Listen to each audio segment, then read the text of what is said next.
un sujet qui souvent, on n'a pas l'occasion de l'adresser, mais c'est un sujet important et c'est sur le travail à l'hôtel. Amen. Le travail à l'hôtel. Et on va parler comment travailler à l'hôtel. Parce que le travail à l'hôtel, c'est très important. Amen. C'est très important et c'est quelque chose souvent qui est négligé. Les gens croient que certaines choses vont arriver naturellement, mais réellement, ça n'arrive pas naturellement. Travailler à l'hôtel, en fait, il faut savoir comment travailler à l'hôtel. Et là, je vais donner quelques conseils, vraiment ce que le Seigneur m'a mis à cœur, et ce que j'ai pu obtenir sur la base de mon expérience, sur les enseignements que j'ai suivis dans le passé. Et parce que travailler à l'hôtel, en fait, c'est quelque chose que tu vas développer alors que tu t'exerces à travailler à l'hôtel. Si on doit lire un verset pour introduire ce passage, c'est cet enseignement. On va se lever, on va aller dans le livre d'Hébreux. Hébreux chapitre 4. Hébreux chapitre 4, verset 16.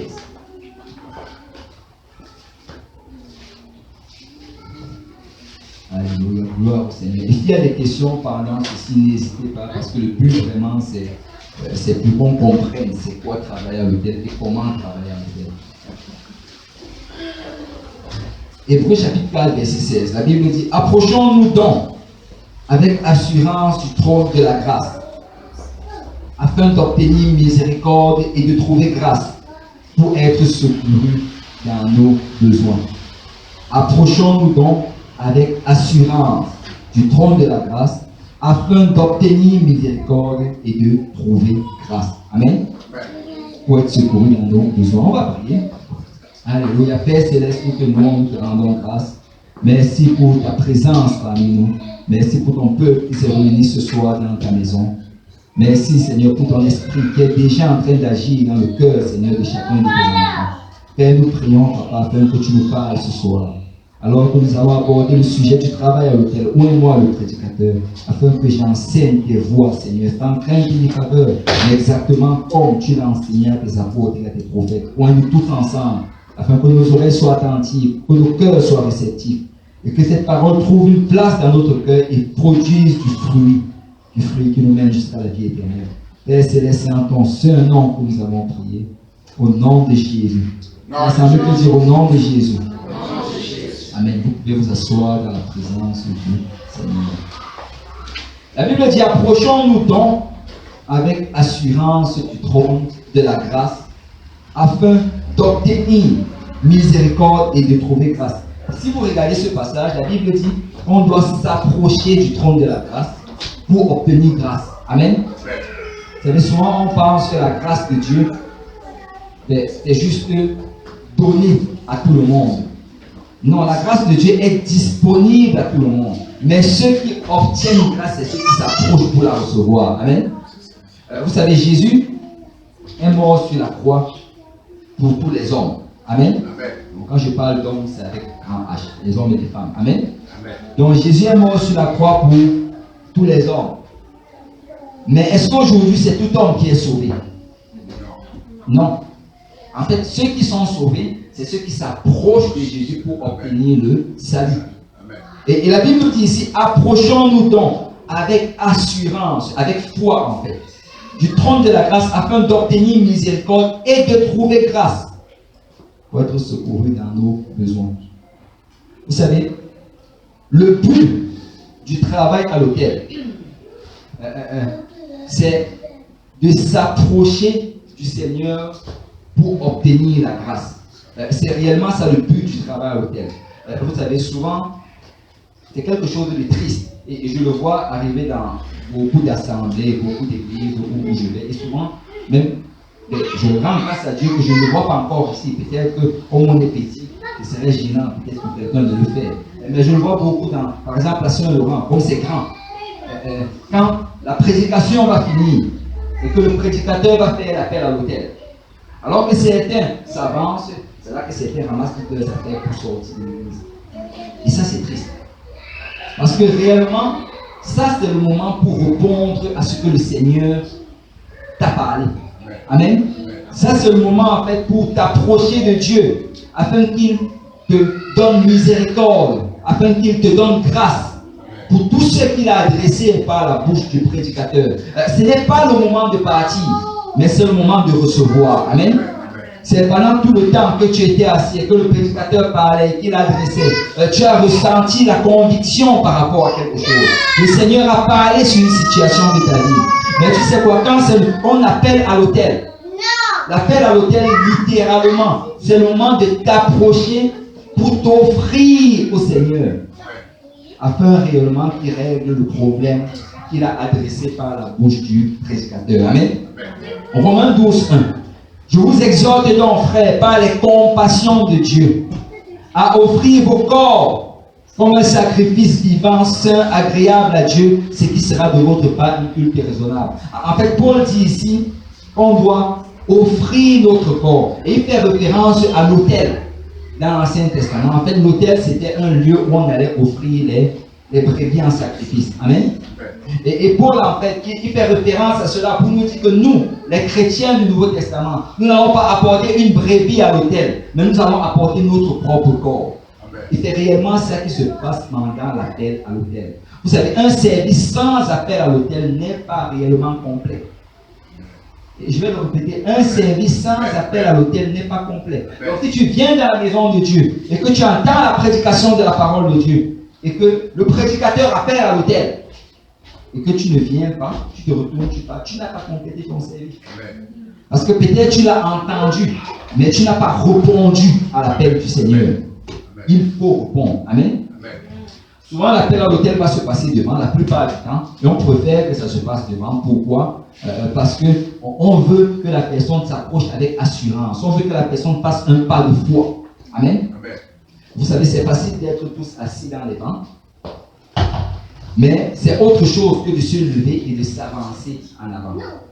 C'est quand tu te lèves et que tu fais l'effort de t'avancer en avant, littéralement c'est un pas de foi. C'est un pas de foi. Et la raison pourquoi on appelle les gens en avant, c'est pour qu'ils fassent le pas de foi. Si quelqu'un ne veut pas, si quelqu'un a entendu le message et qu'il n'a pas été intéressé par cela, il ne va pas venir. Mais si quelqu'un veut vraiment que Dieu le touche, et c'est pourquoi quand on finit souvent, on dit ok, si tu veux que Dieu te touche, bien si tu veux que Dieu te guérisse, lève-toi et viens à l'autel. On est en train en fait d'appeler les fidèles à un pas de foi. Amen.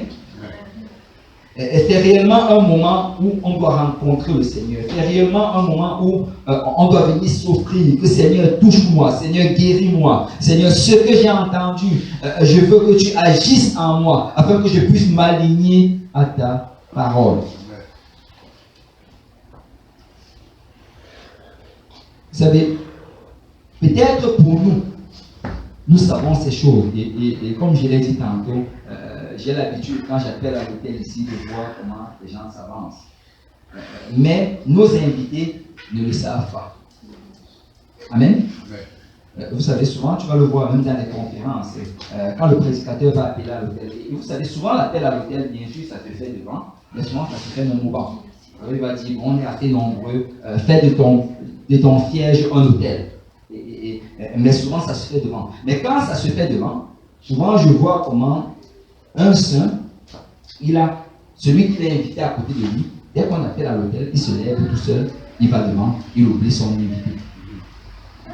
C'est lui, il ne sait pas. Il ne comprend même pas pourquoi tu vas devant. Et déjà, il y a déjà une petite gêne parce qu'il est là pour la première fois. Il voit toutes ces personnes-là qui parlent des langues qu'il ne comprend pas. Il voit ces gens-là courir et tomber par terre. En fait, pour lui, il est déjà un peu choqué. Et là, subitement, tu te lèves et tu pars. Ça, c'est encore plus confus pour lui. Donc, quand c'est le moment de venir à l'hôtel, viens avec ton invité. Amen. Invite-le à l'hôtel. Il explique-le que maintenant, nous allons prier. Nous avons l'habitude, après le message, on s'avance, on prie comme une famille. Viens, nous allons aller prier devant. Amen. Donc tu dois l'amener. Et quand tu vas t'approcher en avant avec lui, bon, ce qu'on fait d'habitude, c'est qu'on va séparer les frères d'un côté et les sœurs d'un côté. Et réellement, la raison pour laquelle on fait cela, c'est parce que ce n'est pas tous ceux qui viennent à l'église qui sont saints. Amen. Nous ne voulons pas que, peut-être du côté des sœurs, peut-être quelqu'un qui est venu avec de mauvaises intentions commence à coller les sœurs et puis c'est la terre. Amen. Donc c'est la raison pourquoi en fait on sépare. On dit les frères d'un côté et les sœurs d'un côté. Et si tu viens, peut-être que tu es une sœur et que tu avais invité un frère, ben, en avançant, ne l'abandonne pas juste là. Et souvent tu vas voir, quelqu'un va venir, tu avances, et dès qu'elle arrive, elle n'est pas juste. Et lui, il est là, il ne comprend pas ce qui se passe. Bon, lui aussi, il avance dans ce sens. Et après, il se retourne et dit que non, on ne va pas là. Et là, il se retourne, il ne comprend pas. Et ça, tu es vraiment confus. C'est quand tu avances avec lui, appelle un frère. Bon, appelle un frère que tu sais qu'il est sérieux avec les choses de Dieu. Amen. N'appelle pas juste n'importe qui, là, qui est en train de dormir devant. Bon, appelle un frère qui est sérieux. Amen. Appelle quelqu'un qui est sérieux et dit, frère Patrick, voici mon invité, je te le présente, son nom c'est tel. Est-ce que tu peux aller avec lui de ce côté, comme ça vous allez prier ensemble. Amen. Et donc il faut être conscient de ça. On doit vraiment être conscient que nos invités, ceux qui sont là pour la première fois, ben, ils ne connaissent pas ces choses. Amen. Et quand on arrive devant, quand on commence à prier, vous savez, souvent quand tu vas venir à l'appel à l'hôtel, le Seigneur va te toucher puissamment. Peut-être le message s'adressait à quelque chose que tu traversais là, cette semaine peut-être. Et là, tu vas tellement être enfoui dans la prière que tu vas prier pendant longtemps et que tu vas commencer à pleurer, te délivrer. Et ça, souvent, ça arrive. Mais ça n'arrive pas tous les jours. Souvent, tu vas juste être en train de prier, de remercier le Seigneur ou bien de te repentir. Mais ce que je veux vraiment nous adresser aujourd'hui, c'est que quand nous venons pour prier à l'autel, ne demeurons pas juste pour prier pour nous-mêmes. Amen. On doit être conscient qu'il y a des gens, il y a des invités qui ont des besoins. C'est normalement, si tu es un chrétien qui prie régulièrement à la maison, quand tu vas venir à l'autel, tu ne vas pas passer tout le temps à juste prier pour toi. Parce que tu as déjà prié le matin pour toi à la maison. Tu as prié hier et avant-hier. Tu vas être conscient qu'il y a des gens ici qui ne prient pas. Et tu vas te lever pour aller prier pour eux. Amen. Donc quand tu viens, prie pour toi d'abord. Mais après cela, lève ta tête. Regarde à gauche et à droite. Cherche un frère, peut-être que c'est la première fois qu'il est là. Va prier pour lui. Ou bien quelqu'un que tu vois qu'il est dans le besoin. Va prier. Mais soyons conscients en fait de nos invités. Amen. Soyons conscients de ces personnes qui ne connaissent pas ces choses ici. Parce que nous voulons également qu'ils soient touchés par le Seigneur. Amen. Bon, la première des choses que je voulais d'abord mentionner, c'est que le but de l'appel à l'autel réellement, c'est pour répondre au Seigneur. La deuxième chose, c'est que c'est important de suivre les indications du pasteur. Amen. Vous savez, si ça va fonctionner, c'est si on va être unis. Amen. Vous savez, dans les choses de Dieu, si ça va fonctionner, c'est si on va être unis. C'est si on va prêcher le même message. C'est si on va agir de la même manière. Vous savez, la dernière prière du Seigneur Jésus, avant qu'il ne monte au ciel, c'était la prière pour l'unité. Amen. Il y a des gens qui se rappellent de ça.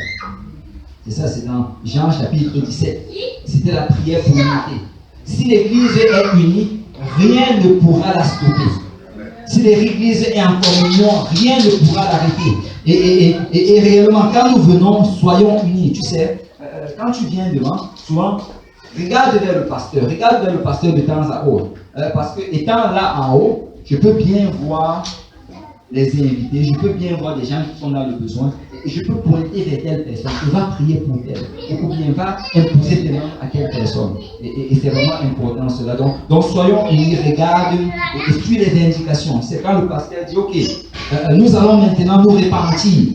C'est peu importe ce que tu étais en train de faire, même si tu étais tellement touché par le Seigneur. La Bible dit que l'esprit du prophète est sur le prophète. Amen. Tu peux arrêter ce que tu faisais et on se répand tous ensemble. Parce que le but derrière cela, c'est de faire les choses ensemble pour amener les invités également à le faire avec nous. Amen. Vous savez, souvent, il y a Donc ça, c'est souvent l'immaturité. Quand quelqu'un est immature, il va te dire, mais pasteur, quand je prie, je ne réussis pas à m'arrêter de prier.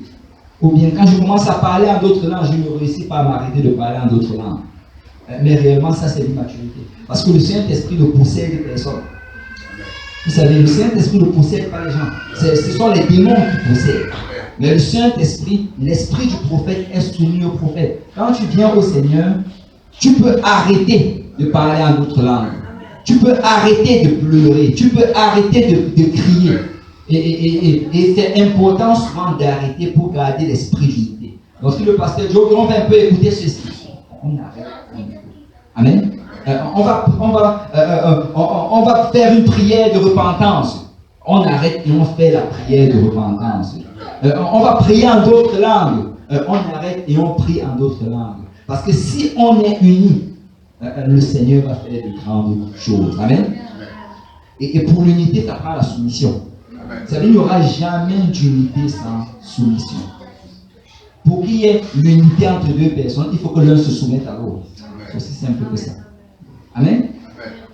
Et donc, ça prend vraiment qu'on soit soumis à celui qui dirige. Peut-être ça pourrait être moi, ou bien ça peut être peut-être le prédicateur qui va prêcher.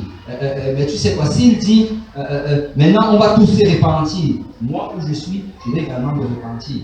Parce que j'ai envie de m'aligner avec l'autorité, parce que si on s'aligne avec l'autorité et qu'on garde cet esprit de communion, le Seigneur va faire de grandes choses. Et ça marche avec toute autorité. Même le dirigeant des chambres. Si le dirigeant des chambres dit, maintenant on va battre nos mains pour le Seigneur, qu'est-ce qu'on fait tous? On bat nos mains pour le Seigneur. Maintenant on va pousser vers Dieu des cris de joie. Qu'est-ce qu'on fait tous? On pousse vers Dieu des cris de joie. Et parce que nous voulons garder un esprit d'unité, parce que dans l'unité, le Seigneur fait de grandes choses. Amen. Voilà, troisième des choses. Il faut parler à la personne. J'ai déjà vu tellement cela arriver. Que quelqu'un va venir, il va voir quelqu'un, un invité qui est là pour la première fois. Il va voir un invité qui est là pour la première fois. La personne peut-être un peu déchirée, peut-être un peu la tête comme si tu peux. Ah bon, je n'ai même pas les mots. Et là, il va venir voir la personne. Bon. La personne est là, il ne comprend pas. Qu'est-ce qui est en train de se passer? En fait, quand tu fais cela, la personne va être choquée. Parce que pour lui, ça ne fait pas de sens. C'est nous, on pense que c'est naturel et c'est normal pour tout le monde. Mais non, ce n'est pas normal pour tout le monde. Il y a des gens qui n'ont pas encore entendu ce message. Donc quand nous venons, si tu peux t'asseoir, quand nous venons et que nous voyons quelqu'un qui est là pour la première fois, ben, ne lui imposons pas directement les mains de manière brutale. Mais ce qu'on fait plutôt, c'est qu'on commence d'abord à parler à la personne. Amen.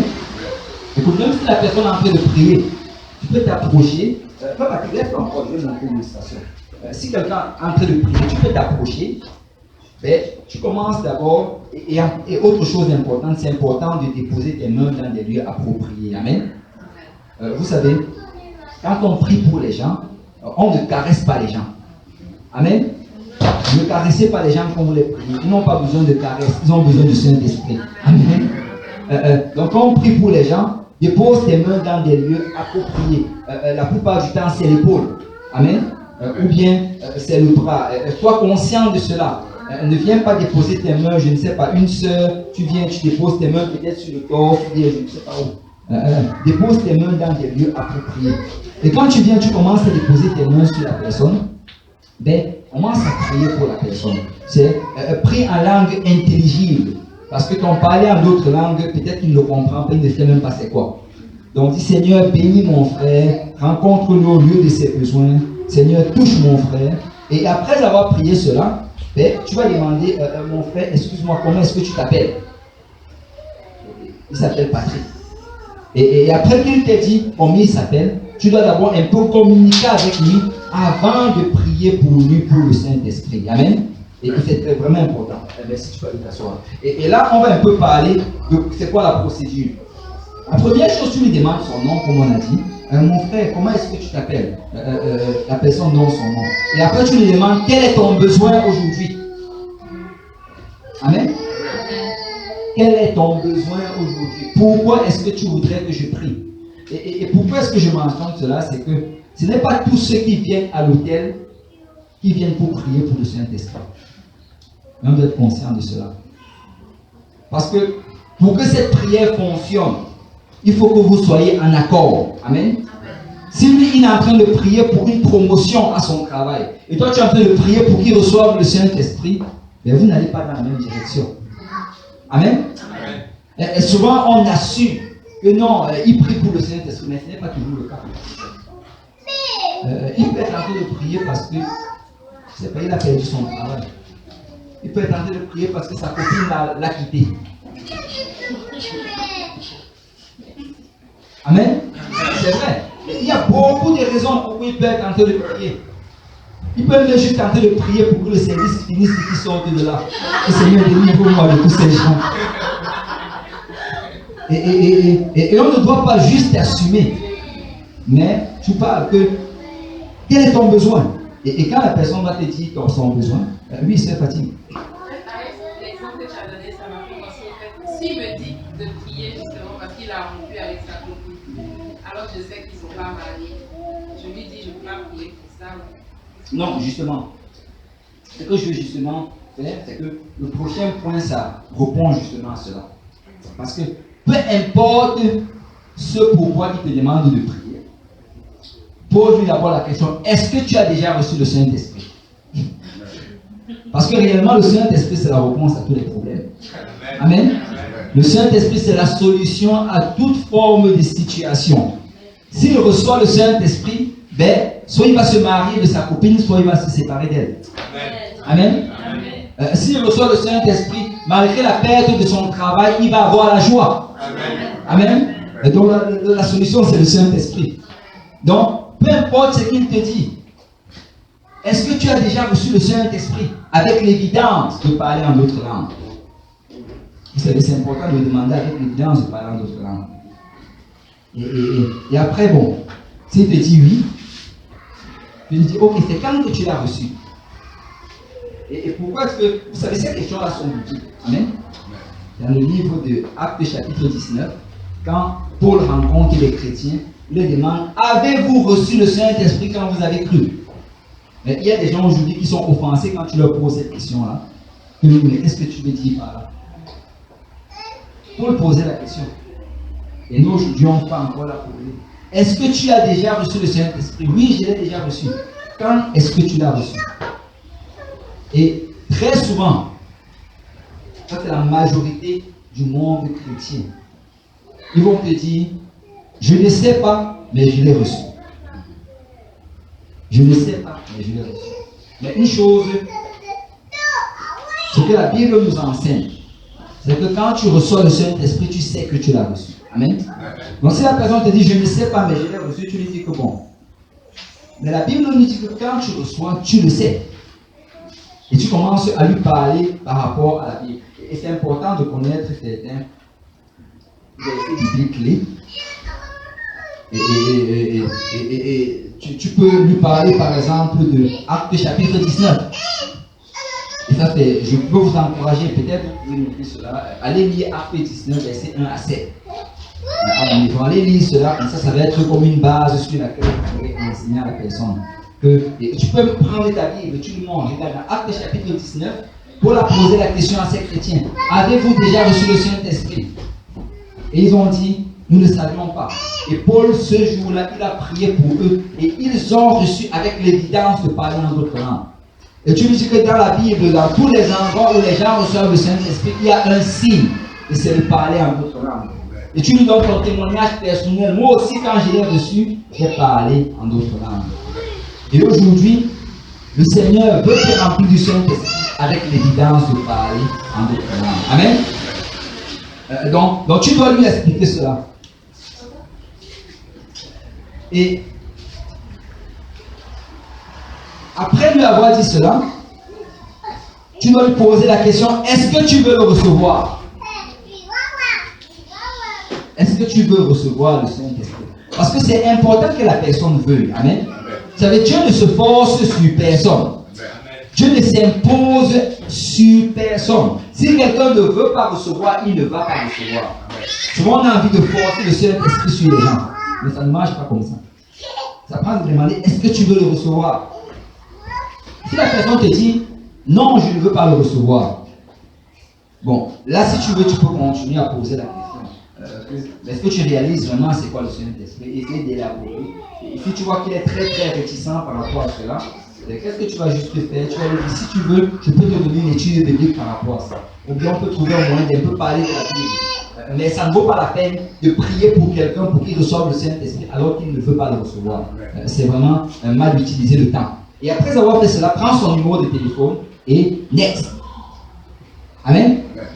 Bien sûr, on ne veut pas juste les abandonner. Prends le numéro pour parler avec lui une autre fois, mais next, va chercher une autre personne qui veut le recevoir. Amen. Mais si par contre la personne te dit oui, je veux le recevoir, il faut maintenant que tu commences à lui expliquer comment recevoir le Saint-Esprit. Bon. La première chose, la toute première chose qu'il faut vérifier, c'est la repentance. Amen. Amen. Tu dis, ok, ce qu'on va d'abord faire, c'est qu'on va se repentir. Bon, si le prédicateur avait déjà fait une prière de repentance pour tout le monde, vous n'avez plus besoin de le faire, tu peux directement passer à la prochaine étape. Mais si ça n'avait pas été fait, bien si tu le ressens même, tu sais, vous savez quoi, peut-être c'est une bonne pratique d'encore le faire. Peut-être parce que peut-être quand le prédicateur l'a dit, il n'a pas fait. Oui, tu dis que ça. Une prière de repentance, tu peux faire ça pour quelqu'un? Non, tu le fais avec lui. C'est pour lui. Non, ce n'est pas une prière de repentance pour tout le monde. Ce qu'il fait en fait, c'est qu'il appelle tout le monde à la repentance. Il dit, on va faire une prière de repentance. Et d'habitude, ce que le prédicateur va dire, c'est parlez en vos propres mots et demandez pardon au Seigneur. Et si vous ne savez pas quoi dire, vous pouvez répéter ce que je vais dire. C'est d'habitude comme ça que ça se passe. Et après, il va commencer à prier, demander pardon pour ses propres péchés. Et ceux-là, peut-être qui ne savaient pas quoi dire, vont juste répéter dans leur cas eux-mêmes ce que le prédicateur est en train de dire. Mais, oui. La prière de repentance, est-ce que c'est nous-mêmes qui la formulons bien? Non, la prière de repentance, c'est-à-dire la repentance réellement, c'est juste demander pardon à Dieu et prendre la décision de marcher selon les voies de Dieu. C'est juste ces deux parties. C'est une prière, tu la formules comme tu veux. Mais il faut que ça inclue ces deux parties. Seigneur, pardonne-moi. Et il faut être sincère. Seigneur, pardonne-moi pour ce que j'ai fait. Pardonne-moi pour mes mauvaises actions, mes mauvaises pensées. Pardonne-moi pour tout ce que j'ai fait de contraire à ta parole, mes offenses, mes transgressions, mes péchés. Et tu demandes vraiment pardon, Seigneur.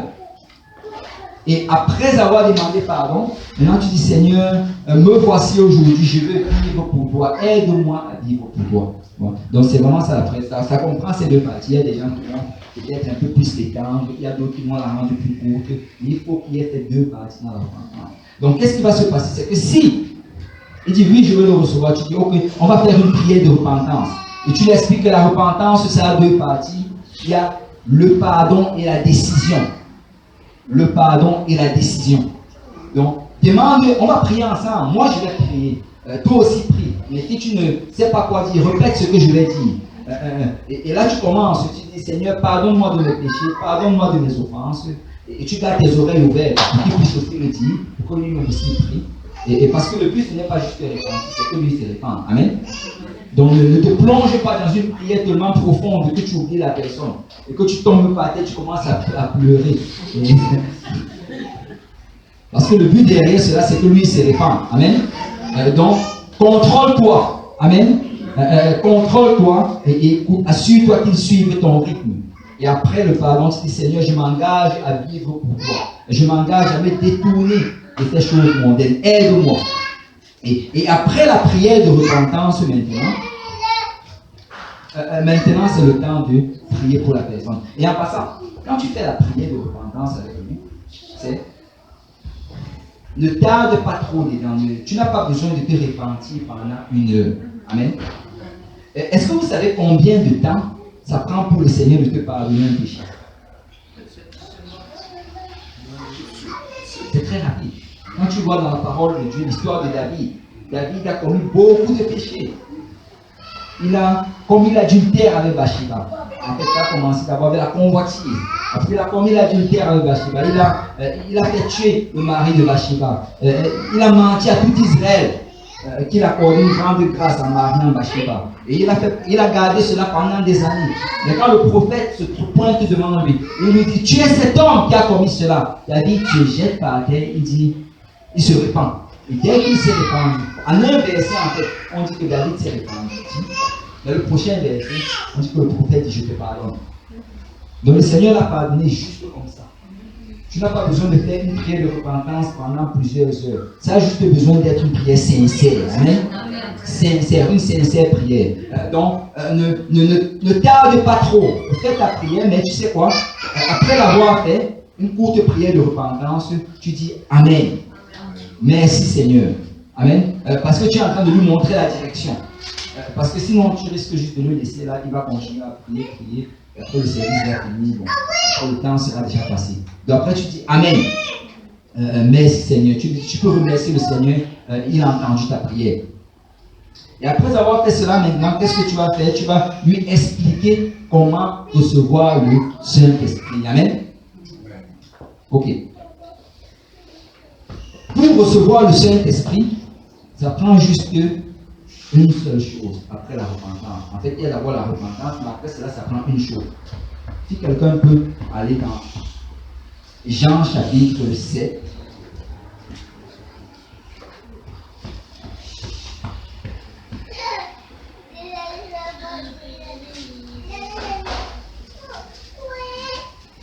Jean chapitre 7, verset 37. Si quelqu'un peut le jouer fort. Le dernier jour, le grand jour de la fête, Jésus se tenant debout s'écria, si quelqu'un a soif, qu'il vienne à moi et qu'il boive. Celui qui croit en moi, des fleuves d'eau vive couleront de son sein, comme le dit les Écritures. Il dit cela de l'Esprit que devaient recevoir ceux qui croiraient en lui, car le Saint-Esprit n'était pas encore descendu, n'était pas encore donné, parce que Jésus n'avait pas encore été glorifié. La Bible dit que le grand jour de la fête, Jésus se tenant debout s'écria, si quelqu'un a soif, qu'il vienne à moi et qu'il boive. Si quelqu'un a soif, qu'il vienne à moi et qu'il boive. La seule condition, c'est d'avoir soif. La seule condition pour que Dieu te donne le Saint-Esprit, c'est que tu aies soif. C'est que tu désires recevoir le Saint-Esprit.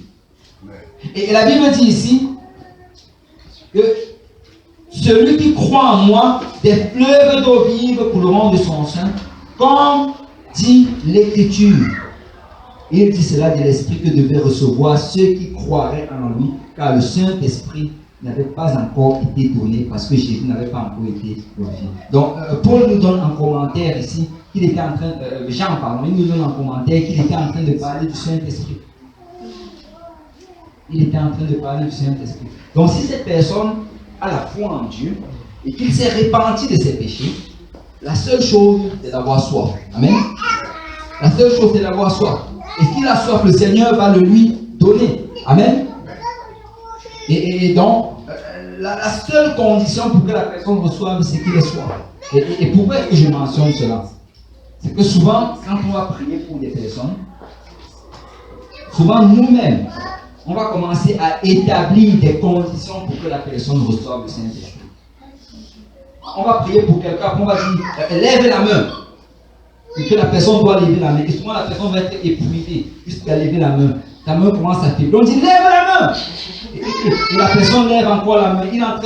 Il essaie, il est épuisé. Tu dis, il faut que tu lèves la main. Comme si le fait de lever la main, c'est ça en fait qui était la condition pour qu'il reçoive le Saint-Esprit. Il peut recevoir le Saint-Esprit même ici. Amen. En fait, il peut recevoir le Saint-Esprit même étant assis. Il y a des gens qui pensent qu'il faut absolument qu'ils soient debout. C'est dans le livre des Actes, on dit qu'ils étaient tous assis. Actes chapitre 2. Ils étaient assis dans le même lieu et le Saint-Esprit est descendu sur eux. Amen. Donc même assis, il peut le recevoir. C'est sûr que pourquoi est-ce qu'on demande souvent aux gens de se lever? C'est juste parce qu'assis souvent, bon, ils sont dans une position un peu relaxe et ça fait que la personne peut dormir. Mais il y a des personnes peut-être âgées ou des personnes fatiguées que s'il est assis, laisse-le assis et prie pour la personne étant assis. Amen. Pourquoi on demande souvent de lever les mains sans signe d'adoration? Mais si la personne, n'a pas déjà levé ses mains par lui-même, tu n'es pas obligé de lui demander cela. Tu peux juste prier pour lui avec les mains baissées. Amen. Oui, frère. J'avais une question.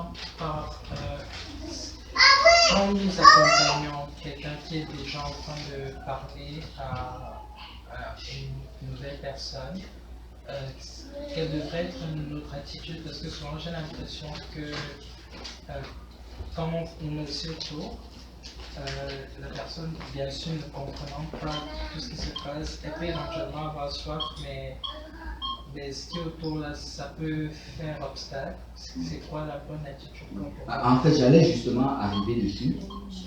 En fait, je vais arriver dessus. Donc, c'est important en fait que quand la personne s'appelle, que nous prions pour la personne pour que le frère, parce que je vais encore utiliser, tu peux encore venir. Ok. Maintenant, pour prier pour la personne, voilà comment on prie pour que quelqu'un reçoive le Saint-Esprit. Bon, tu peux imposer tes mains sur la personne, sur la tête, mais il n'est pas tout le monde qui doit imposer sur la tête. Amen. Parce que qu'est-ce qui se passe souvent, c'est que à cause de la culture, certaines personnes vont être offensées quand on les impose les mains sur la tête. Moi, je viens, et beaucoup d'entre nous, on vient d'Afrique. C'est si je vois mon oncle, par exemple, venir, un papa, je ne veux pas venir lui imposer les mains sur la tête. Amen. Parce que rien que cela, il risque d'être tellement offensé qu'il ne va pas recevoir le Saint-Esprit. Amen. Donc, tu dois être conscient de la personne qui est devant toi. Tu peux imposer sur la tête, ou bien tu peux juste imposer sur l'épaule. Même en imposant sur l'épaule, il peut recevoir le Saint-Esprit. Et peut-être le prédicateur peut venir imposer sur la main. Parce que souvent, le fait qu'il y ait cette autorité-là, cette position d'autorité, ça fait que la personne est plus OK pour que le prédicateur lui impose les mains sur la tête. Donc, tu peux imposer sur la tête, ou bien tu peux imposer même sur l'épaule. Et si c'est une sœur, sois conscient de... Je veux juste te dire ici que ne mettons pas une entrave au Saint-Esprit. Parce que souvent la mauvaise méthode va causer à ce que la personne soit tellement offensée qu'après il ne reçoit pas. Et si la sœur vient et qu'elle a passé 6 heures au salon de coiffure à travailler ses cheveux, et que tu viens, tu mets les mains sur les cheveux et tu commences à prier pour elle. Là, je crois que tu viens de la perdre. Tu viens de la perdre. Tu sais, tu peux juste venir peut-être toucher à l'endroit où ça ne touche pas ses cheveux. Et en fait, soyons conscients de cela. Amen. Soyons conscients de ça. N'agissons pas comme si le Saint-Esprit nous a possédés. Amen. Soyons sages dans ces choses. Et donc, sois conscient de l'endroit où tu vas mettre ta main de 1. Et de 2 également, ne pousse pas la personne. Il y a beaucoup de gens qui le font, ils commencent à prier pour la personne. Au nom de Jésus, au nom de Jésus, au nom de Jésus.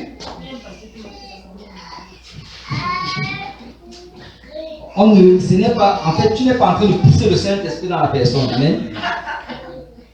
Amen. Ce n'est pas toi qui donnes le Saint-Esprit, c'est Dieu qui donne le Saint-Esprit. Mais ce que tu fais juste par imposition des mains. Tu déposes ta main d'une manière ferme, bien sûr, mais d'une manière ordonnée, sans pression. Et tu pries pour la personne. Amen. Tu pries pour la personne et c'est Dieu qui va remplir la personne du Saint-Esprit. Ne pousse pas la personne, ne caresse pas la personne, ne chatouille pas la personne. Non. Juste impose tes mains d'une manière. Vous savez, ce qui arrive souvent, pourquoi les gens font cela? C'est par cause d'insécurité.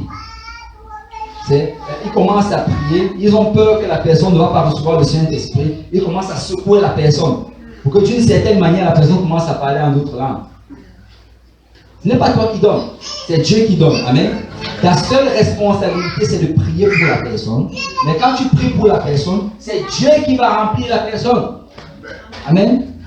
C'est Dieu qui remplit. C'est quand on vient, déchargeons-nous en fait de ce fardeau-là qui nous fait croire que c'est nous qui allons d'une certaine manière donner le Saint-Esprit. Non, non, non. Tout ce que nous faisons, c'est qu'on vient prier pour la personne. Et nous avons la foi qu'il va le recevoir. Et alors que nous avons la foi et que lui il a la foi et qu'il a soif, Dieu va le remplir. Amen. Amen. Amen. Si tu peux encore aller t'asseoir, je risque encore de t'appeler. Sois prêt.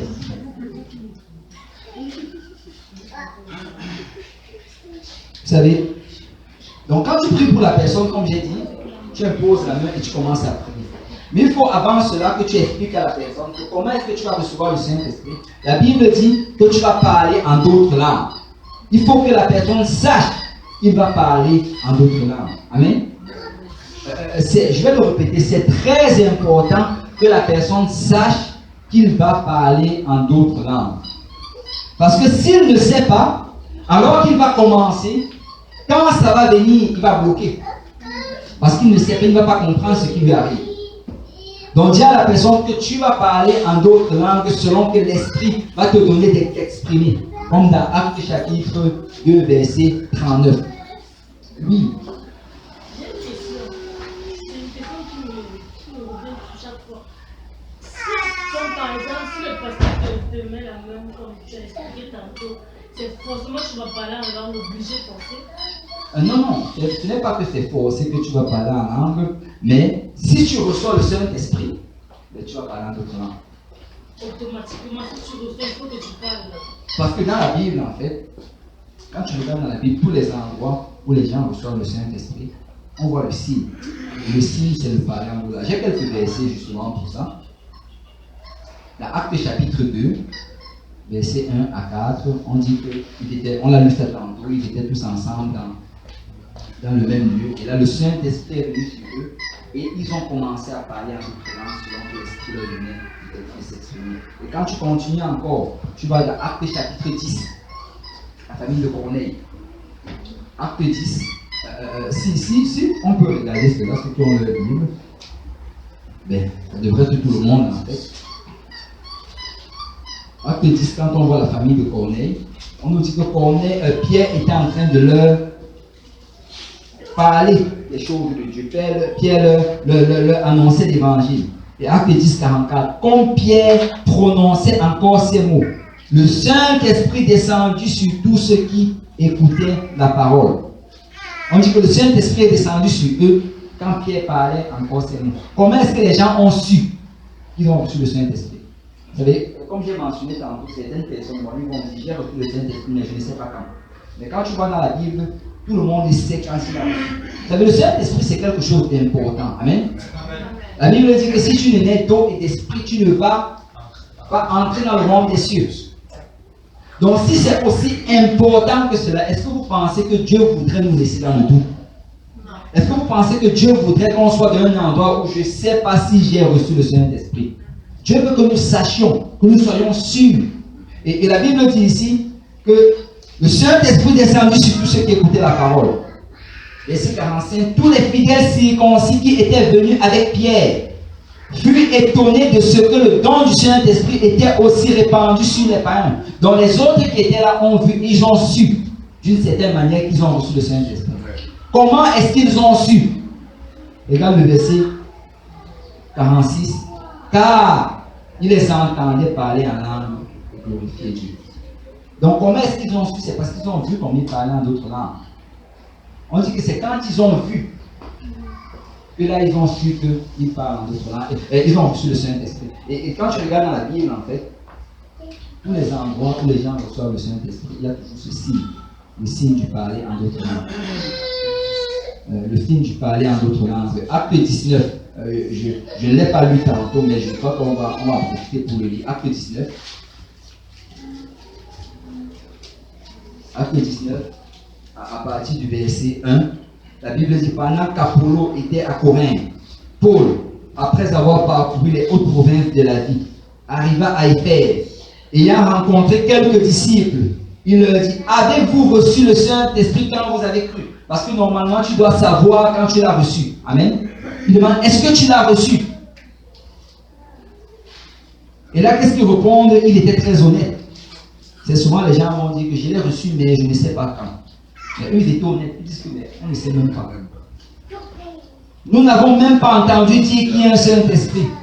Et il dit, de quel baptême avez-vous donc été baptisé? Il répondit, du baptême de Jean. En fait, Paul ici a adressé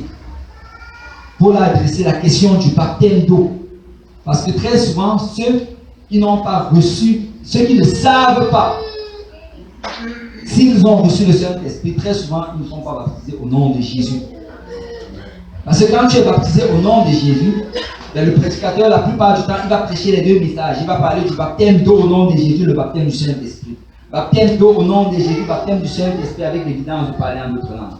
Donc ici, parce qu'ils voient qu'ils ne sont pas capables de savoir, ou bien qu'ils ne l'ont pas encore reçu. Mais qu'est-ce qu'il fait? C'est qu'il les questionne de quel baptême? Il est dit du baptême de Jean. Alors Paul dit, Jean a baptisé du baptême de la repentance, disant au peuple de croire en celui qui venait après lui, c'est-à-dire en Jésus-Christ. Sur ces paroles, il fut baptisé au nom du Seigneur Jésus. Et là, tu vois, il avait vraiment soif. Lorsque Paul leur eut imposé les mains, c'est Paul a fait comme on fait d'habitude, il a imposé les mains. Le Saint-Esprit vint sur eux et ils parlaient en langue. Parce que quand tu reçois le Saint-Esprit, Dieu te donne la preuve que tu l'as reçu. Et la preuve, c'est vraiment de parler en langue. Et vous savez, cette preuve-là, elle est encore évidente aujourd'hui. Parce que quand moi je l'ai reçu, j'ai parlé en d'autres langues. Et je crois qu'il y a plusieurs personnes ici. Amen. Il y a plusieurs personnes ici que quand ils l'ont reçu, ils ont parlé en d'autres langues. Et aujourd'hui, si tu n'as pas encore reçu, si tu n'as pas encore eu cette évidence, tu peux le recevoir même aujourd'hui. Même aujourd'hui, parce que le Seigneur n'a pas changé dans ses promesses. Amen. Donc, là, tu dois prier pour la personne. Là, tu dois prier pour la personne. Donc, pour prier pour la personne, comme j'ai dit, tu poses tes mains d'un endroit approprié. Mais avant cela, tu expliques d'abord à la personne comment est-ce qu'il doit le recevoir. Tu lui dis, écoute, quand tu vas le recevoir, tu vas parler en d'autres langues selon la parole. Tu vas parler une langue que tu n'as jamais parlé auparavant. Et tu lui expliques que voilà comment ça va se produire. Alors que tu vas louer le Seigneur et que tu vas l'adorer. Il faut, c'est important, il faut que toi tu loues le Seigneur en tes propres. Il faut que des sons sortent de ta bouche. Parce que tu ne peux pas recevoir le Saint-Esprit à bouche fermée, c'est impossible. Je n'ai jamais vu quelqu'un recevoir le Saint-Esprit à bouche fermée. Pour que tu le reçoives, il faut que tu sois en train de louer le Seigneur. Amen. Tu vas louer le Seigneur, mais quand tu vas le louer, à un moment, ces mots que tu vas dire vont changer avec des mots que tu n'as jamais dit dans le passé. Et c'est comme ça que tu vas parler une nouvelle langue. Et quand cela arrive, tu laisses cela arriver. Tu ne retiens pas.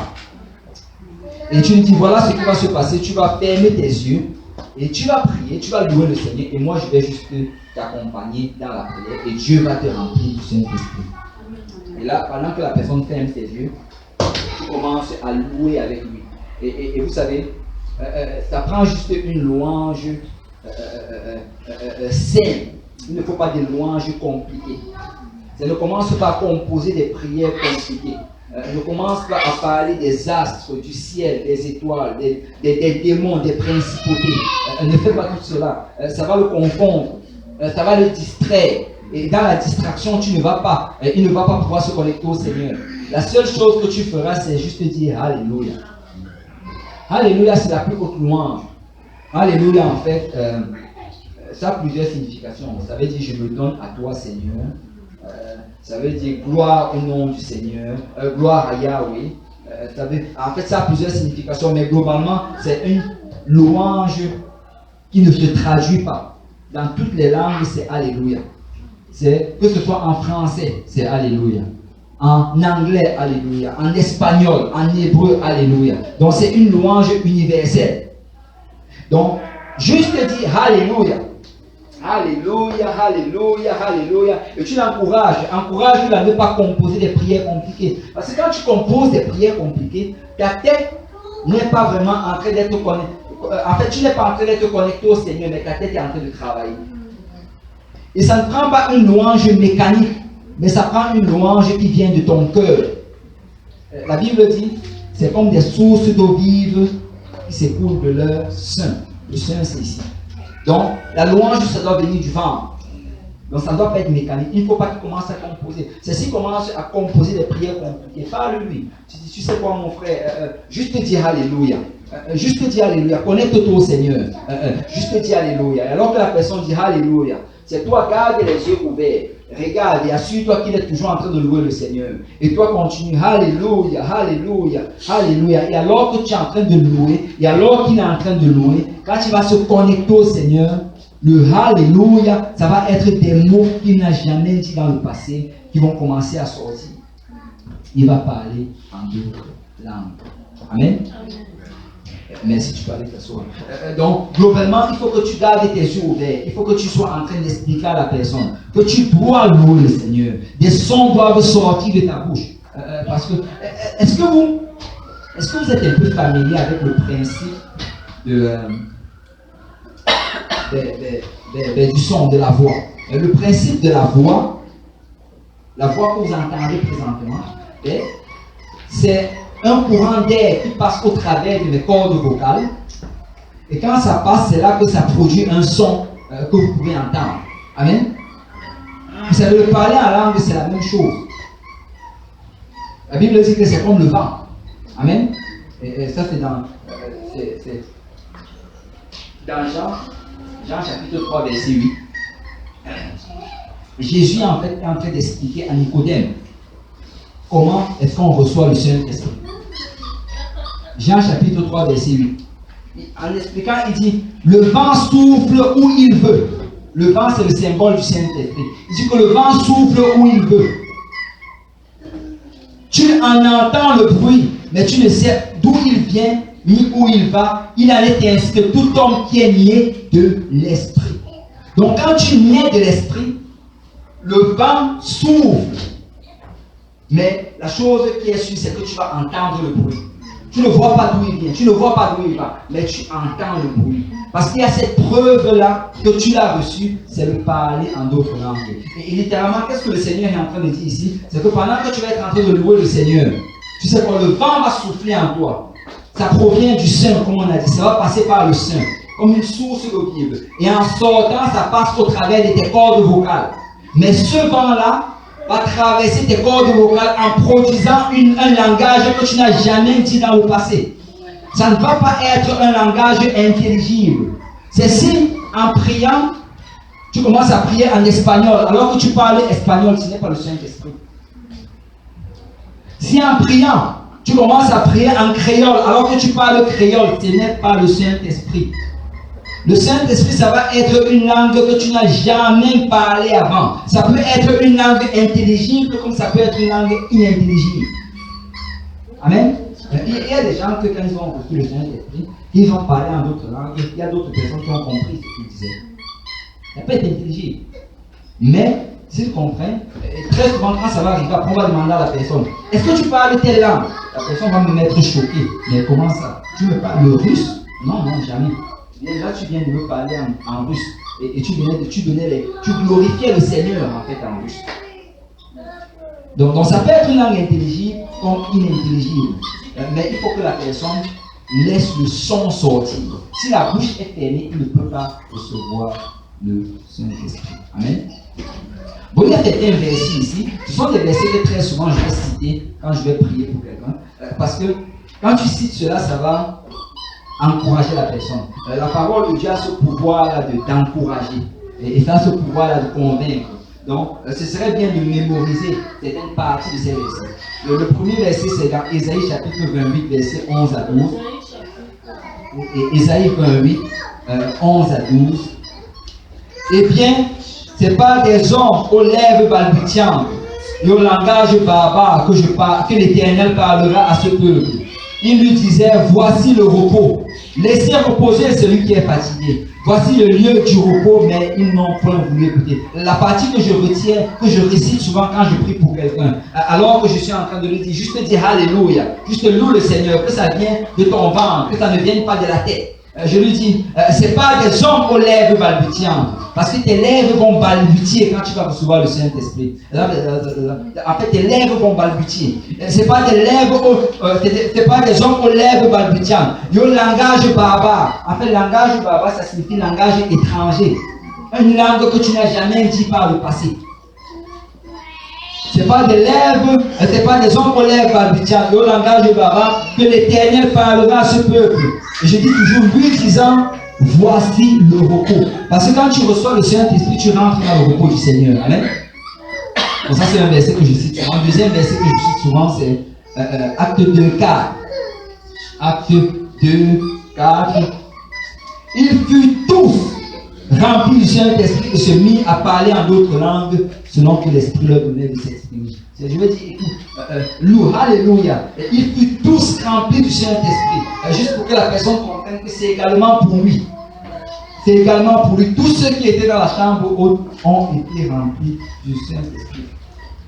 1 Corinthiens 14, 2. 1 Corinthiens 14, 2. Je vais souvent citer. Celui qui parle en langue ne parle pas aux hommes, mais en Dieu, car personne ne le comprend. Je vais souvent dire, écoute, quand tu parles en langue, personne ne te comprend.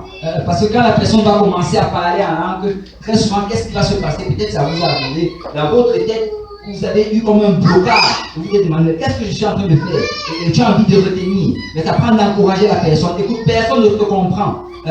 Mais celui qui parle en langue, personne ne le comprend. Parce qu'il ne parle pas aux hommes, mais il parle à Dieu. Et également Jean 3, verset 8, on l'a cité tantôt. Le vent souffle où il veut et tu entends le bruit. Et ce sont souvent des choses que tu peux méditer, retenir et souvent citer cela quand tu pries pour quelqu'un parce que la parole de Dieu va l'encourager. Amen. Et autre chose, quand tu vois déjà comment la personne commence à parler en d'autres langues, parce que très souvent, il y a des gens, en fait, quand tu pries pour la personne, à peine tu commences à prier, il commence à parler en d'autres langues. Voilà, il y a des gens comme ça. Mais il y a d'autres personnes, en fait, que quand tu vas prier, ça ne va pas être aussi explosif. Ça va venir d'une manière un peu timide. Et vous savez, très souvent, ça arrive beaucoup aux gens qui réfléchissent beaucoup. Quand quelqu'un réfléchit beaucoup, ça fait à ce que, au lieu de juste être prêt à recevoir, il va se poser un tas de questions. Est-ce que c'est la réalité? Est-ce que c'est ceci? Et vous savez, je me rappelle toujours de la fois que moi j'ai reçu le Saint-Esprit la première fois. En fait, dans ma famille, en fait, ma famille est une bonne partie évangéliste. Et eux, en fait, ils ne croient pas vraiment que tu peux recevoir le Saint-Esprit avec des grâces de parler en d'autres langues. Ils ne croient même pas au baptême au nom de Jésus. Donc quand je suis venu au Seigneur, j'ai eu beaucoup d'arguments. Vous savez, ce qui m'a beaucoup fortifié dans le Seigneur, ce sont tous ces arguments.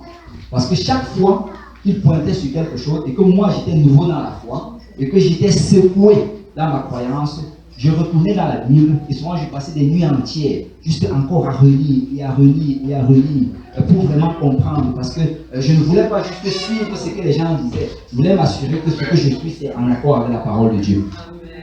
Et souvent, j'allais retourner dans le livre des Actes, relire encore. Et c'est vraiment par là que finalement j'avais la conviction et que je comprenais réellement ce que je disais. Et quand on m'avait dit beaucoup de choses, écoute, quand ces gens-là parlent en langue, beaucoup font semblant. D'autres me disaient, écoute, ils parlent par l'esprit des démons. Ils disaient, écoute, il y avait tellement d'arguments, je ne me rappelle même plus de cela, mais il y en avait tellement. Et ce qui fait que, quand je suis venu, premièrement, qu'est-ce qui s'est passé? Juste un peu pour dire le témoignage. Quand j'étais venu pour la première fois, une conférence francophone, quand je suis arrivé, le prédicateur a prêché, j'étais touché. Quand j'étais allé, je n'avais même pas dit à ma famille que j'y allais parce que, dans tous les cas, je n'allais pas à l'église depuis longtemps. Et personne dans ma famille ne m'avait jamais appelé pour me demander si j'allais à l'église. Donc, je suis juste allé parce qu'on m'avait invité, parce qu'il y avait un banquet, je voulais manger au banquet. Mais après la prédication, j'étais touché. Et là, quand on est descendu pour manger, j'étais assis avec le pasteur Serge, lui venait aussi pour la première fois, il venait d'Allemagne pour explorer. Et j'étais assis avec lui, il a commencé à me parler de la Bible, me parler du baptême et tout ça. Et là, j'ai dit, je veux obéir, je vais être baptisé, je veux le pardon de mes péchés. Et là, sur le champ, on m'a amené en haut. Je ne sais même pas si on m'a laissé manger avant de monter. C'est pas un côtiste souvent. Le côté dit, je vais être baptisé. Les gens viennent t'attraper. mais on m'a amené en haut et on m'a baptisé au nom de Jésus. Donc quand je suis sorti de l'eau, je suis retourné. Et j'ai appelé mes parents et tout le monde. Et j'étais vraiment content. Parce que bon, je me disais qu'ils vont tous être contents de moi. Pendant toutes ces années, j'étais dans le monde. Et ils savaient que je ne servais pas le Seigneur. Et maintenant que je vais à l'église et que j'obéis à l'évangile, je me disais que ça allait être la joie, qu'on allait célébrer. Il dit, je suis allé à l'église, j'ai obéi à l'évangile, j'ai été baptisé au nom de Jésus. Bon, là maintenant les questions ont commencé. Et c'est là maintenant que les arguments ont commencé. Et on a commencé à questionner tel. Et moi, je continuais, je suis encore allé l'autre dimanche, et là, on parlait du Saint-Esprit. Et là, j'ai commencé à leur dire, on parle du Saint-Esprit, je veux recevoir le Saint-Esprit. Et c'est là encore que ça a encore argumenté. Et c'est vraiment à travers cela que je reprenais dans la Bible. Je relisais. Et finalement, quand j'ai compris que dans le livre des Actes, tous ceux qui recevaient le Saint-Esprit le recevaient avec un signe. Et le signe du parler en d'autres langues. Quand je l'ai compris en explorant tout le livre des Actes, ben, ce jour-là, quand j'allais à l'église le dimanche, j'étais prêt à recevoir le Saint-Esprit. Quand le prédicateur a fini de prêcher, il a fait l'appel au ciel. Je me suis levé, je me suis avancé devant. Et là, vous savez, quand j'avançais, il y avait toutes ces pensées dans la tête. Toujours les arguments. Et souvent, quand tu vas discuter avec tes parents, ils vont te dire, écoute, moi, on est passé par cela avant toi. Écoute, avant que tu ne naisses, j'étais déjà avec les pentecôtistes. Je les ai écrits, après je suis allé avec telle chose. Je suis déjà passé par là.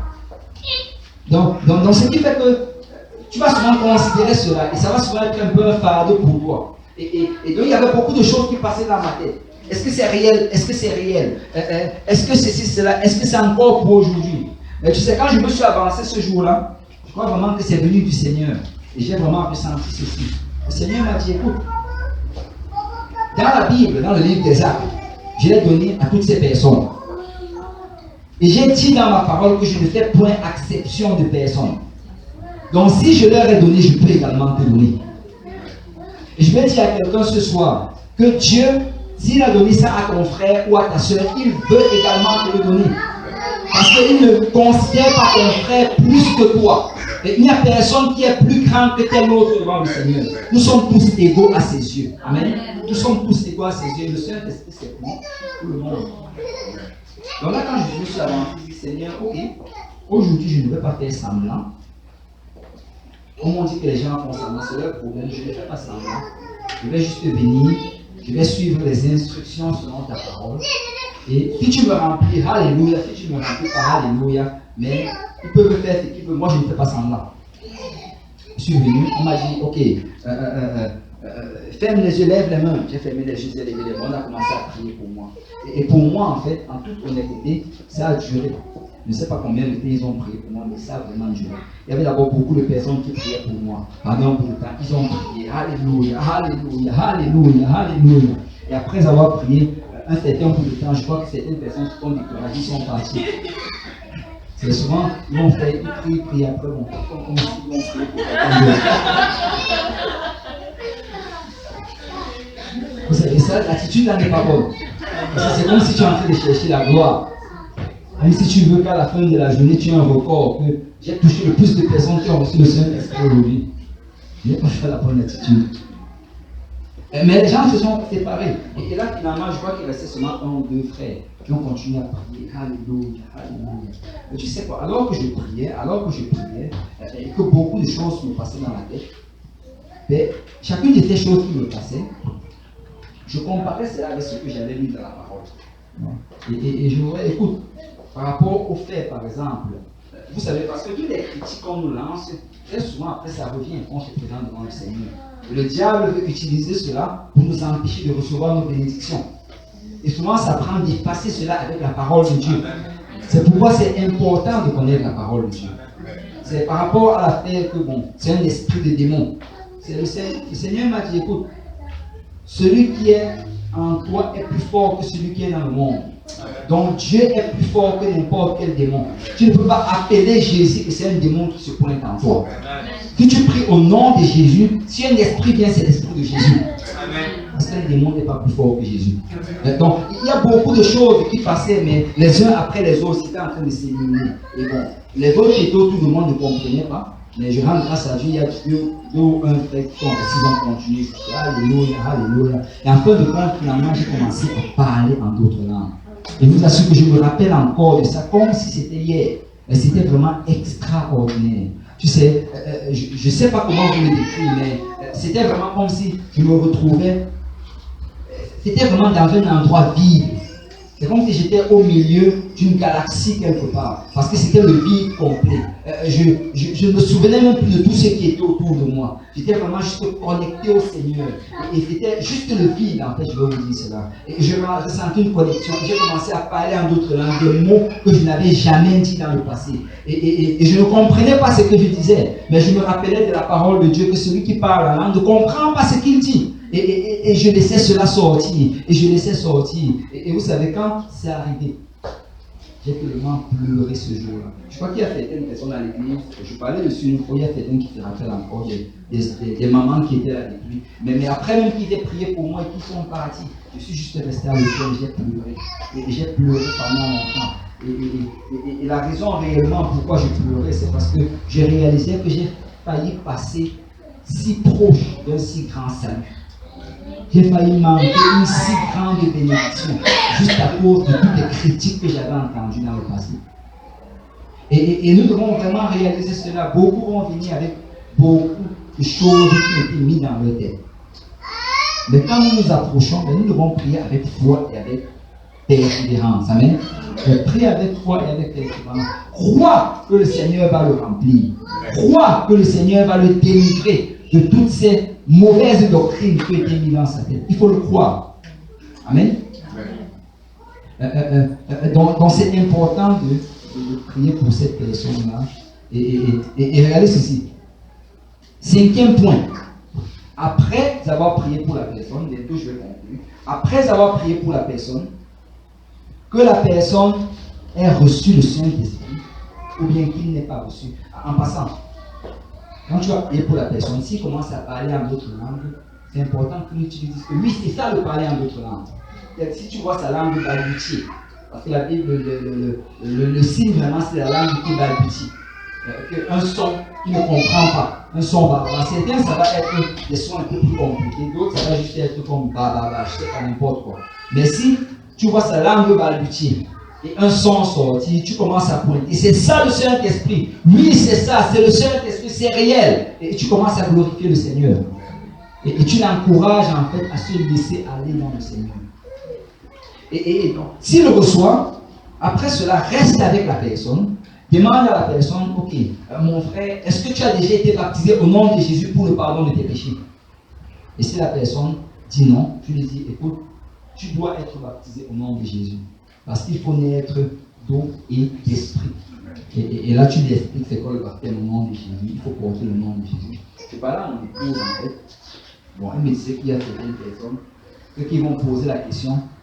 Ils vont plutôt demander à la personne que est-ce que tu as déjà été baptisé au nom du Père, Fils et Saint-Esprit? Et pourquoi est-ce que les gens posent souvent comme ça? C'est parce que très souvent, quand tu dis à la personne est-ce que tu as été baptisé au nom de Jésus pour se débarrasser de toi, il va dire oui. Mais si tu lui dis, est-ce que tu as été baptisé au nom du Père, Fils et Saint-Esprit? Il dit oui. Ok, donc tu as besoin d'être baptisé.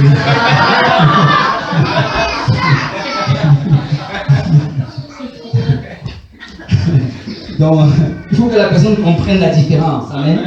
Il faut qu'il comprenne que le baptême, tous les baptêmes dans la Bible, c'est au nom de Jésus. Amen. Donc, tu vas demander, est-ce que tu as été baptisé au nom du Père, Fils et Saint-Esprit ou bien au nom de Jésus? Et là, quand la personne va te répondre, si c'est au nom de Jésus, il n'a plus besoin d'être baptisé. Mais si c'était au nom du Père, Fils et Saint-Esprit, il faut qu'il soit baptisé au nom de Jésus. Et tu lui expliques cela. Amen. Et voilà des références pour vous, si vous voulez des versets pour leur montrer. Acte 2, 38. Pierre dit, repentez-vous que chacun de vous soit baptisé au nom de Jésus pour le pardon de vos péchés. Acte 8. Je sais exactement où ça se trouve dans Acte 8, mais c'est vraiment dans Acte 8,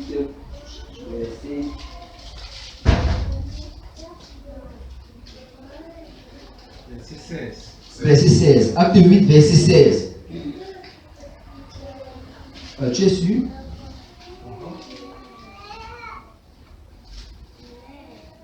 Ah oui, c'est vrai, désolé, je suis pas au bon endroit. Lis-le un peu haut et fort. Ceci arriva chez les Samaritains et prièrent pour eux, afin qu'ils reçussent le Saint-Esprit, car il était encore descendu sur aucun d'eux.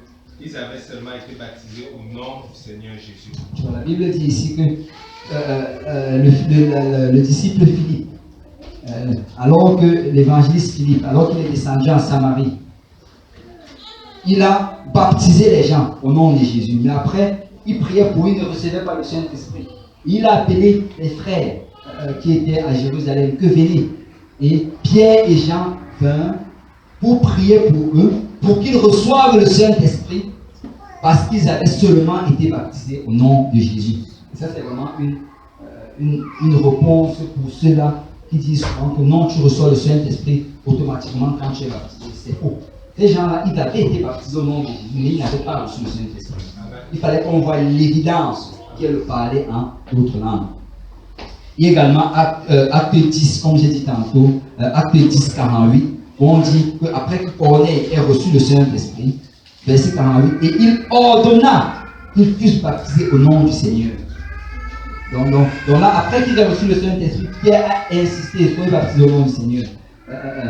Acte 19 également, qu'on a lu tout à l'heure, acte 19, verset 7, je crois, on dit qu'ils ont été baptisés au nom de Jésus pour le pardon de leurs péchés. Acte 22, 16.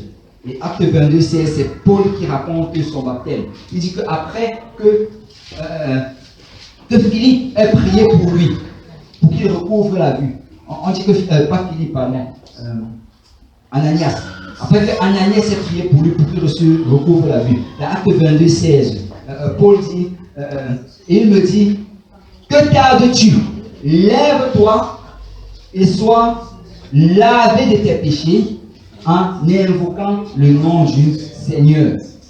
Donc Paul a été baptisé également en invoquant. Invoquer, ça veut dire prononcer. Parce qu'il y a des gens qui disent, oh, il disait au nom du Père, Fils et Saint-Esprit, mais il pensait au nom du Seigneur. Non, ça ne suffit pas de penser. Il faut que ce soit invoqué. Il faut que ça sorte de la bouche. Donc, mon frère, tu dois être baptisé au nom de Jésus pour le pardon de tes péchés. Amen. Donc, c'est important d'insister sur cela. Et la septième et la dernière chose. La septième et la dernière chose.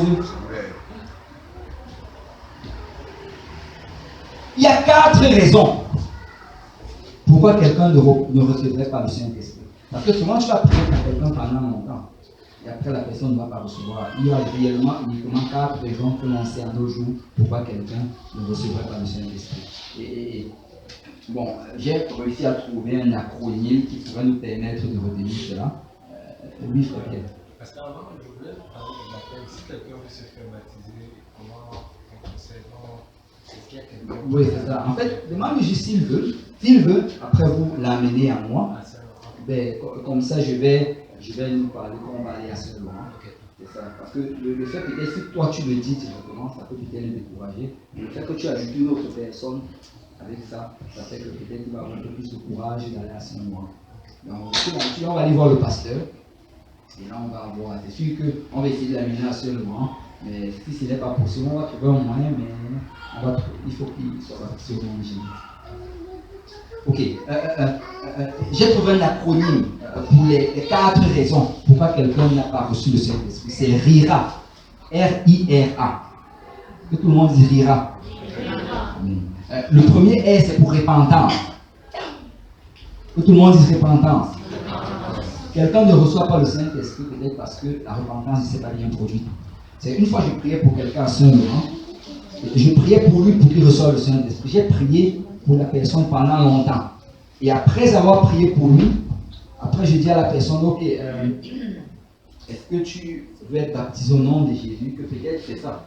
Parce que dans la Bible, on voit des gens qui n'avaient pas reçu le Saint-Esprit. Paul les a d'abord baptisés au nom de Jésus. Est-ce que tu veux être baptisé? La personne me dit que non, pas cette semaine. En fait, moi, je dis pourquoi? Est-ce que tu ne veux pas avoir une vie changée? La Bible dit que celui qui est en Christ est une nouvelle créature. Est-ce que tu ne veux pas tout recommencer à zéro dans le Seigneur? Il me dit, écoute, pas cette semaine, ça va être la semaine prochaine. Il dit, parce que bon, j'ai encore ma copine à la maison, je dois d'abord rentrer, je vais rester bien avec elle là, et après je vais revenir. La repentance n'était pas bonne. Donc la personne, j'ai perdu en fait mon temps à prier pour lui. C'est pourquoi c'est important d'abord de parler de la repentance à la personne. Tu dois te repentir et c'est cela. Donc c'est le premier R. Oui, tu as une question? Oui, en fait, c'est revenu. Je voulais savoir ce que c'est que la repentance. Après que j'ai compris que tu as expliqué ça. La repentance, vraiment, ça signifie faire un demi-tour. Ça veut dire que je péchais, je mentais, je volais, je trichais, je vivais une vie de débauche. Mais là, je dis, pardonne-moi Seigneur, je ne veux plus le faire. Donc c'est vraiment le pardon et la décision. C'est ça la repentance. Il faut un pardon et la décision. Donc c'est le premier R. Le deuxième c'est I. L'ignorance. Quelqu'un ne reçoit pas le Saint-Esprit, ça peut être parce qu'il ne sait pas. C'est quoi le Saint-Esprit? Comme Paul, dans Actes chapitre 19, où il a dit à ces gens-là, est-ce que vous avez reçu? Non, ils ne savent même pas. Ne supposons pas que tout le monde le sait. Il y a des gens qui ne savent pas. Donc ça prend de leur expliquer. Troisième, c'est le R encore, c'est le refus. Vous savez, il y a des gens qui ne veulent pas le Saint-Esprit. Il y a des gens qui veulent vouloir prier pour eux. Est-ce que tu peux recevoir le Saint-Esprit? Non. Et c'est son choix. Amen. Vous savez, il y a des gens qui trouvent que c'est trop bizarre, que je ne peux pas me mettre à parler en d'autres langues devant les gens, c'est juste trop étrange. Il y a des gens qui... donc, on doit être conscient de cela. Si quelqu'un ne veut pas le recevoir, il ne va pas le recevoir. Et d'ailleurs, très souvent, quand quelqu'un ne veut pas le recevoir, quand tu vas dire à la personne, écoute, loue le Seigneur, il faut que les sons sortent de ta bouche. La personne souvent ne va pas le faire. Il va rester la bouche fermée. La personne ne veut pas. Parce que si tu le veux réellement, ben, tu vas faire ce que ça prend pour le recevoir. Amen. Donc souvent, quand tu vois que quelqu'un a cette attitude-là, que tu lui parles, essaye plusieurs fois, essaye au moins 3 fois. Écoute, ouvre ta bouche, dis Alléluia, donc essaye. Mais si après un bout de temps, tu vois que la personne ne veut faire aucun effort, remets ton âme au Seigneur, va prier pour d'autres personnes, et après tu reviens voir la personne pour avoir peut-être son numéro de téléphone, et peut-être pour l'exhorter davantage après. Mais ne passe pas tout ton temps sur lui parce qu'il ne veut pas le recevoir. La troisième chose, le dernier, c'est le A. C'est l'approche. L'approche. Certaines personnes ne le reçoivent pas parce qu'ils ne savent pas comment. Ça, c'est le comment. Et comme j'ai dit, il faut que la personne soit en train de louer le Seigneur. Il faut que sa bouche soit ouverte. Donc c'est vraiment ces 4 choses. Et ce que le monde devrait faire, en fait, après avoir prié pour quelqu'un, quand quelqu'un ne reçoit pas, repassons encore ce rira dans notre tête et assurons-nous qu'il est passé par chacun de ces étapes. On recommence. Est-ce que la repentance, est-ce qu'on a fait la prière de repentance? Si tu coches que oui, ok. Est-ce qu'il sait? Tu peux encore lui demander, est-ce que tu comprends réellement c'est quoi le Saint-Esprit? Tu lui expliques encore. Après tu vas encore. Est-ce que tu veux vraiment le recevoir? Si la personne dit oui, là tu continues, là tu lui expliques encore le processus de rira, l'approche. Et c'est ça. Donc tu peux essayer cela une deuxième fois si la personne ne l'a pas reçu la première fois. Amen. Ok, maintenant je vais juste te donner quelques conseils pratiques pour conclure. Premier conseil, assure-toi d'avoir une bonne haleine. Amen. Tu sais, si tu es en train de jeûner, mets du Listerine. Fais quelque chose. Parce que si tu viens, tu commences à parler à la personne. Peut-être la personne va trembler, mais ce n'est pas le Saint-Esprit. Amen. Deuxième chose, ne lui crache pas dessus. Amen. Il y a des gens qui vont prier, qui vont baptiser la personne de ses crachats. Il faut faire attention. Ne lui crache pas dessus. Si ça prend, peut-être pas à côté, mais ne crache pas dans le visage de la personne. Amen. Ce sont des conseils pratiques. Troisième conseil, ne lui crie pas aux oreilles. C'est très important. Ne viens pas Alléluia! Alléluia! Reçois le Seigneur! Non! La personne va être choquée. Il va être comme. Ne lui crie pas aux oreilles. Amen. C'est vraiment très important. Et en passant, quand on prie pour quelqu'un pour recevoir le Saint-Esprit, on doit aller à son rythme avec une couche au-dessus. Et je vais m'expliquer. Je ne fais pas bien encore. C'est quand tu es en train de prier, tu es en train de dire Alléluia, Alléluia. Premièrement, garde les yeux ouverts. Tu regardes la personne, tu t'assures à ce que lui aussi est en train de dire Alléluia. Et souvent, si tu n'entends pas, tu dis je ne t'entends pas. Il faut que je puisse t'entendre. Alléluia. Mais tu sais quoi? S'il est en train de dire Alléluia à ce rythme-ci, tu dis aussi Alléluia. Alléluia. Un peu plus que son rythme. Ne sois pas très très loin par rapport à lui. Pas qu'il est en train de dire Alléluia. Alléluia, Alléluia, Alléluia, Alléluia. Il faut être un pas à son rythme, mais une couche au-dessus. Parce que ce que tu es en train de faire, c'est que tu es en train de l'amener au prochain niveau progressivement. Si tu es trop loin devant, il ne peut pas te suivre. Amen. Donc, sois à son rythme, mais suis. S'il prend de l'intensité, un peu plus intense, un peu plus encore. Un peu plus encore, un peu plus. Voilà, encore. Un peu plus intense. Alléluia. Voilà, quand il commence à aller comme ça, toi aussi, Alléluia, Alléluia, Alléluia, Alléluia, Alléluia. Et en faisant ça, toi aussi, tu commences à parler en d'autres langues. Alors que tu parles en d'autres langues, ben, tu laisses aussi que le Seigneur le bouche et c'est cela. Mais ne sois pas trop loin de lui, amen. Sois à son niveau, c'est important. Parce que si tu marches trop loin de quelqu'un, la personne ne peut pas te suivre. Troisième chose, bon, j'ai déjà parlé de ça, garde tes yeux ouverts, ne le pousse pas. Voilà, l'autre chose que je dois mentionner aussi, c'est ne soyez pas deux à parler. Ça, c'est la question que le frère Patrick peut poser. Si tu viens, quelqu'un est déjà en train de prier pour quelqu'un pour pouvoir recevoir le Saint-Esprit. Si tu veux prier pour la personne, mets-toi à côté et aide juste la personne en mettant les mains sur elle. Ne crie pas. Il ne faut pas que ce soit ta voix et la voix de l'autre qu'on entende. Il faut que lui entende une seule voix qui lui parle. Il doit peut-être entendre ta voix dans le background, en train de dire Alléluia, Alléluia. Mais il ne faut pas que tu imposes ta voix dans cela. Laisse celui qui a commencé à diriger continuer à diriger. Parce que si vous essayez de diriger, vous deux, ça va créer le désordre et la confusion. C'est peut-être pendant que de l'autre côté, il sera en train de dire allez, crie encore plus fort, pousse encore plus fort. Peut-être toi tu vas de l'autre côté, tu dis ok, laisse-toi aller dans le Seigneur, laisse-toi aller dans le Seigneur. Et la personne est confuse, je pousse ou bien je laisse. Donc, laisse celui qui a commencé le faire. Et si lui s'arrête, c'est là que peut-être toi tu peux aussi essayer maintenant de prendre. Amen. Parce que ce n'est pas nous qui donnons, rappelons, c'est Dieu qui donne. Tout ce qu'on fait, c'est qu'on encourage la personne. Prochain point, c'est ton ami, ce n'est pas ton âme. Amen. Souvent, quand on amène quelqu'un vers le Seigneur, c'est comme si c'était notre âme. Que ça, c'est mon âme. Non, c'est ton ami, mais ce n'est pas ton âme. Amen.